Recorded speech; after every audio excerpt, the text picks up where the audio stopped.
नमस्कार। सत्ता का सेमीफाइनल में आप सभी का बहुत स्वागत है। मैं हूं आपके साथ प्रियंका और इस वक्त की बड़ी खबर आपको बता देते हैं। जहां छत्तीसगढ़ के पहले चरण के लिए वोटिंग जारी है तो 11 बजे तक करीब 23% मतदान हो चुका है, जिसमें जगदलपुर विधानसभा में 18.36% मतदान हुआ है तो चित्रकूट विधानसभा में 17.3% मतदान अब तक हुआ है। तो बता दें कि 11 बजे तक का आंकड़ा आपको बता रहे हैं, जहां बस्तर विधानसभा में 12.929% मतदान हुआ है तो अंतागढ़ में 28% मतदान हुआ है। तो 11 बजे तक का आंकड़ा आपको बता रहे हैं, जहां छत्तीसगढ़ में पहले चरण के लिए मतदान जारी है और 223 प्रत्याशियों का यहां पर किस्मत का फैसला होना है। और चित्रकूट विधानसभा में मतदान का जो प्रतिशत है वो 17.3% है। 11 बजे तक का मतदान प्रतिशत आपको बता रहे हैं। अंतागढ़ में 28% मतदान हुआ है। तो छत्तीसगढ़ में पहले चरण के लिए मतदान किया जा रहा है।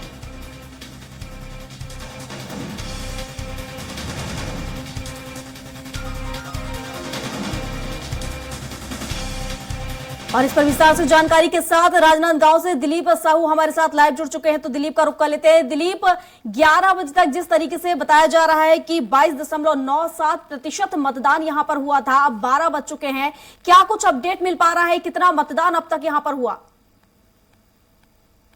जी बिल्कुल प्रियंका, लोकतंत्र के इस महापर्व में लोग उत्साह के साथ भागीदारी कर रहे हैं। आप देख सकते हैं महिलाओं की भी खासी लंबी लाइन है यहाँ पर और सुबह से ही आ रहे हैं। हालांकि इनमें एक चीज है, एक शिकायत है कि मतदान का जो रेशियो है थोड़ा सी स्पीड होना था, मतलब थोड़ा स्लो चल रहा है तो लोग परेशान है। इसके अलावा पुरुषों की भी खासी लंबी लाइन है। और वोटिंग परसेंटेज की बात करें तो लगातार धीरे धीरे बढ़ोतरी हो रही है। हालांकि अभी 11 बजे तक के ही आंकड़े मिल पाए हैं। 11 बजे तक के आंकड़े की बात करें तो प्रमुख रूप से अलग अलग विधानसभा वार हम बात करें तो पंडरिया क्षेत्र में अब तक 21% मतदान हुआ है। इसके अलावा कवर्धा में 23.25%, खैरागढ़ में 23.21%, डोंगरगढ़ में 21.5%, राजनांदगांव में 14% ही है। काफी धीमा मतदान है यहाँ पर। इसके अलावा बात करें डोंगरगढ़ की तो वहाँ 18% है। साथ ही साथ खुज्जी में अच्छी स्थिति है, वहाँ 25% मतदान अब तक हो चुके हैं। इसी तरह बात करें मोहला मानपुर की तो वहां भी 27% मतदान हो चुका है। साथ ही साथ अंतागढ़ की बात करें जो बस्तर के दूरस्थ अंचल की क्षेत्र है, वहां 28.84% अब तक मतदान हो चुका है। साथ ही साथ भानु प्रतापपुर में 36% मतदान अब तक हो चुके हैं। 11 बजे तक की स्थिति है। इसके अलावा बात करें कांकेर की तो वहां 34.65%, केसकाल में 27.63%, इसी के साथ ही कोंडागांव में 32.5%। हालांकि नारायणपुर में थोड़ी सी धीमा है मतदान की स्थिति, वहां अब तक 21.6% ही मतदान हो पाया है। वहीं बस्तर की बात करें तो बस्तर में 19.97% मतदान अभी तक हुआ है। 11 बजे तक की स्थिति है। हालांकि 12 बजे तक का अगर लेटेस्ट जो आंकड़े आएंगे उसमें मतदान प्रतिशत में इजाफा होगा। अभी 1 घंटा टाइम और हो चुका है, लेकिन संग्रहण करने में, उसको एग्जाई करने में, जारी करने में थोड़ा सा टाइम लगता है चुनाव आयोग को, इसलिए नए आंकड़े अभी नहीं आ पाए हैं। हालांकि हम लोग यहाँ जिस मतदान केंद्र में हैं, ये राजनांदगांव का शासकीय शिवनाथ महाविद्यालय मतदान केंद्र है। ये आदर्श मतदान केंद्र के रूप में इसको स्थापित किया गया है। यहाँ तमाम तरह की सुविधाएं हैं। पानी की, जो मतदाता यहाँ आए हुए उनके लिए पानी की सुविधा है। जो विकलांग या दिव्यांग जो मतदाता आ रहे हैं या बुजुर्ग मतदाता आ रहे हैं उनके लिए व्हील चेयर की सुविधा है। इसके साथ ही साथ लोगों में खासा उत्साह है। देख सकते हैं लोग खासा उत्साह के साथ मतदान में शामिल होने आए हैं। हमारे साथ बुजुर्ग जी हैं, इनसे भी बात करेंगे, चर्चा करेंगे। सर, आप कहाँ से आए हैं? सबसे हैं बुजुर्ग। मैं यही राजनांदगांव हूँ, बसंतपुर का जी। कैसे, किस आधार पर वोट डालेंगे? चेहरा देखकर, पार्टी देखकर, क्या है? नहीं, हम चेहरा देखेंगे नहीं, पार्टी देख रहे हैं बस। मुद्दे देखेंगे। क्या मुद्दा है इस बार? बढ़िया है, सब ठीक है, दोनों सरकार ठीक है। दोनों सरकार ठीक है जी। तो जिताना तो आपको एक को पड़ेगा। हाँ, तो अब फिर बताएंगे, अभी नहीं बताएंगे किसको जिताना। हाँ, युवा साथी भी हमारे साथ। किस आधार पर मतदान करेंगे आप? नेता का व्यक्तित्व देखकर मतदान करना चाहिए, मुद्दे देखकर। क्या व्यक्तित्व होना चाहिए नेता में, विधायक में आपके? भ्रष्टाचार विरोधी नेता को चुनना चाहेंगे। भ्रष्टाचार जी। हाँ, ये बुजुर्ग भी आए हैं। क्या है, घोषणा पत्र पहुंच पाया पार्टियों का आप लोगों तक? हाँ, पहुंच गया। क्या मुद्दा रहेगा इस बार वोटिंग करने का? किस आधार पे मतदान करेंगे? विकास को मानते हैं कि फिर खेती बाड़ी का जो मुद्दा है, किसान का मुद्दा है, धान का मुद्दा है, क्या है? खेती बाड़ी करते हैं आप? नहीं, खेती बाड़ी तो नहीं करती। नहीं करते, क्या करते हैं? भट्टाचार्य यहाँ चौकीदार करते। ऐसे चौकीदारी काम करते हैं जी। तो क्या रहेगा, किस तरह का नेता चाहिए आपको? जो विकास करे। जो विकास करे। हालांकि मतदाता बहुत ज्यादा नहीं बोल रहे हैं, कुछ मन में रखे हुए बिल्कुल हैं, बिल्कुल फिर भी हम प्रयास यहीं पर। करेंगे। और विधायक भी यहाँ के हैं अभी रमन सिंह, तो क्या यहाँ पर उनसे जानने की कोशिश कीजिए कि उनके मन में क्या है, क्या वो दोबारा रमन सिंह को देखना चाहते हैं यहाँ पर या फिर सत्ता परिवर्तन चाहते हैं? जी जी जी बिल्कुल। हमारे साथ युवा साथी लोग हैं, इनसे भी जानेंगे। ये लगातार रमन सिंह जी यहाँ से विधानसभा से जीतते हैं, चौथी बार मैदान में। कैसा रहा उनका कामकाज? अच्छा है।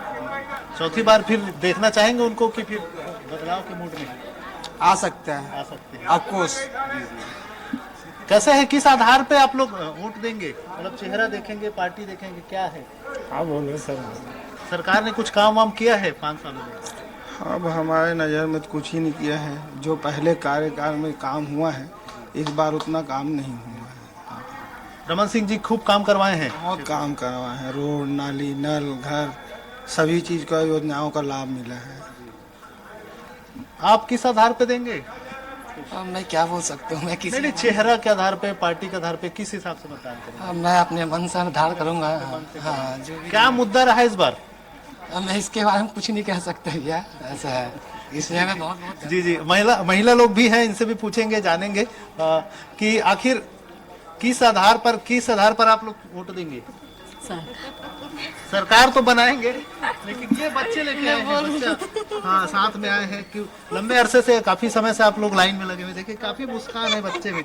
लोकतंत्र के ये पहरेदार है और इनकी मम्मी सरकार चुनने आई है, और बच्चे में कितना उत्साह है देख सकते हैं। जी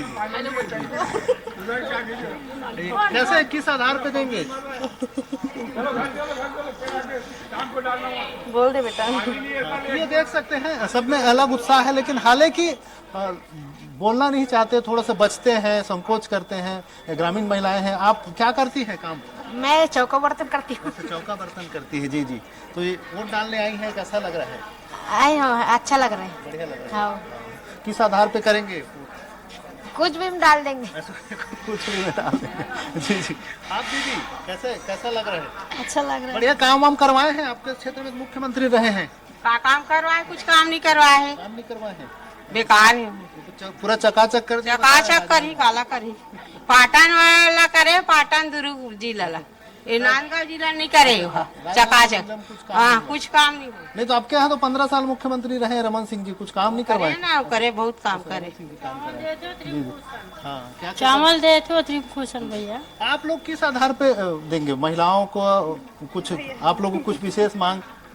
हाँ, ये गुड़िया आई है, पहली बार कर रही मतदान? जी, पहली बार। कैसा लग रहा है? उत्साह है। नर्वस भी हूँ क्योंकि कभी आई नहीं हूँ जी। लेकिन कुछ सोच के आए हैं? आप युवा हो, किस तरह का सरकार बने, क्या चाहते हो, कैसा होना चाहिए? मतलब मुख्यमंत्री का चेहरा या जो यहाँ के विधायक हो वो कैसा होना चाहिए आपके हिसाब से? अभी समझ रही हूँ। कुछ काम कराने वाले, विकास के काम को तवज्जो देने वाले, किस तरह का? विकास के काम कराने वाली होने चाहिए। ये देख सकते हैं सबकी अलग अलग इच्छाएं हैं। कुछ लोग नाराज भी हैं सरकार से, कुछ लोग संतुष्ट है, और लगभग सब अपने मन में रखे हुए हैं और ठान के आए हैं कि किनको जिताना है, किनके पक्ष में मतदान करना है। सबकी अपनी अपनी इच्छाएं है, मर्जी है। लेकिन एक चीज तो है कि मतदान को लेकर लोगों में उत्साह है।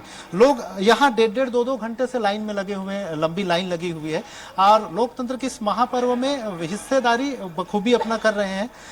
कुछ लोगों की शिकायत भी है, पानी को लेकर हालांकि व्यवस्थाएं की गई है यहाँ, लेकिन फिर भी लोगों का ये प्रयास है, लोग चाहते हैं कि एक अच्छी सरकार बने, और साथ ही साथ ये एक उम्मीद भी है कि जो सरकार बने, जो वादे करके आए उन वादों को पूरा करे, इनके आकांक्षाओं पे खड़े हो। ये तो महापर्व में अपनी भागीदारी निभा रही है, लेकिन अब जिम्मेदारी उनकी होगी जो यहाँ से चुन के आएंगे। तो ये प्रयास इनका रहेगा कि एक अच्छी सरकार बने और इनकी जो उम्मीदों पर खड़े उतरे उनको ये चुनेंगे। इस तरह की बातें करें। जी प्रियंका। बिल्कुल दिलीप, और जिस तरीके से रमन सिंह की हमने देखा तो पूर्व सीएम रहे हैं, 15 सालों की सरकार, देखा जाए 15 साल से उनकी सत्ता रही है। हालांकि पिछले 5 सालों की बात करें तो यहाँ पर विधायक वो रहे हैं और ऐसे में नाराजगी यहाँ पर जनता में देखने को मिल रही है। वहीं अगर हम कांग्रेस की बात करें तो कांग्रेस ने गिरीश देवांगन को मैदान में उतारा है, तो कितनी चुनौती यहाँ पर दोनों पार्टियों के बीच में है और क्या इसका फायदा यहाँ पर कांग्रेस को मिलता नजर आ रहा है? जी बिल्कुल प्रियंका, क्योंकि चुनाव का समय है, दोनों पार्टियां अपनी जोर लगा रही हैं। क्योंकि ये क्षेत्र रमन सिंह जी के है, 3 बार के मुख्यमंत्री रहे हैं, चौथी बार फिर से मैदान में है वे। और वही कांग्रेस की बात करें तो कांग्रेस ने गिरीश देवांगन को मैदान में उतारा है, वे भी मौजूदा सीएम के खास माने जाते हैं और एक उम्मीद जता रही है कि एक बराबर का टक्कर हो, मुकाबला हो। ग्रामीण क्षेत्रों में भी जिस तरह से हमने देखा रुझान, तो काफी कड़ा मुकाबला नजर आ रहा है, लोगों में उत्साह है और दोनों चीजें देखी जा रही। कुछ लोगों में नाराजगी है वर्तमान सरकार को लेकर, कुछ लोग संतुष्ट हैं, तो वहीं बहुत सारे क्षेत्र में ऐसे हैं जो खास करके 15 साल के कामकाज को लेकर भी संतुष्ट नजर आ रहे हैं, कुछ लोगों में नाराजगी है। तो इस तरह से है, मिला जुला लोगों की राय देखने को मिल रहा है। लेकिन बहुत सारी जो चीजें हैं मतदाता स्पष्ट तौर पे नहीं करती, जो वोट देने के बाद और आखिरी जो परिणाम है वो तो 3 तारीख को, 3 दिसंबर को ही पता चलेगा कि मतदाता ने किस पर मुहर लगाई है और किनको जिताया है। हालांकि लोगों को एक उम्मीद है कि जिन लोगों को वो जिताएंगे वे सरकार में अच्छे ढंग से काम करें, इनके रोजगार के लिए काम करें, इनके विकास के लिए काम करें। ये जनता जिनको चुनती है, जिनके लिए ये एक अच्छा स्वच्छ सरकार चाहती है, तो वो सरकार इनकी उम्मीदों पर खरे उतरे, ये इनकी इच्छाएं हैं।